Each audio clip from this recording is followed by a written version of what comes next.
গরম খাবারে ফু দিতে কেন নিষেধ করা হয়েছে? ইসলাম আমাদেরকে বলে যে খাবারের মধ্যে ফু দেওয়া যাবে না। আর আজকের মেডিকেল সায়েন্স এই হাদিস শুনে তারাও আশ্চর্য হয়ে গিয়েছে।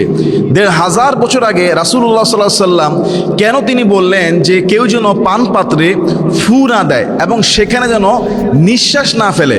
আল্লাহু আকবার! আপনি শুনলে আশ্চর্য হয়ে যাবেন। অনেক সময় আমরা যখন গরম ভাত তাড়াতাড়ি খেতে গিয়ে ঠান্ডা করার জন্য ফু দেই। অনেকে গরম চা তার অভ্যাসে হয়ে গিয়েছে, গরম চাতে একেবারে ধোঁয়া উঠছে সেখানে ফু দিয়ে ঠান্ডা করে।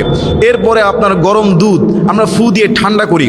এভাবে তরকারি, ভাত বা চা বা দুধ এভাবে ফু দিয়ে কি জায়েজ আছে কিনা, এই খাবার খাওয়া আপনার জন্য কতটুকু যৌক্তিক? আপনি রাসূল সাল্লাল্লাহু আলাইহি সাল্লামের লাইফ স্টাইল যদি দেখেন, উনার হাদিসগুলো যদি দেখেন, উনার খাবারের পদ্ধতি যদি দেখেন, একজন মানব জাতির স্বাস্থ্যের জন্য কতটা কল্যাণকর। আজকের আধুনিক মেডিকেল সায়েন্স যে বিষয়গুলো আবিষ্কার করে পড়াশোনা করে, সেগুলি ১৫০০ বছর আগে প্রযুক্তি যখন ছিল না, রাসূল সাল্লাল্লাহু আলাইহি সাল্লাম এই শিক্ষাগুলো তার উম্মতকে দিয়ে দিয়েছেন।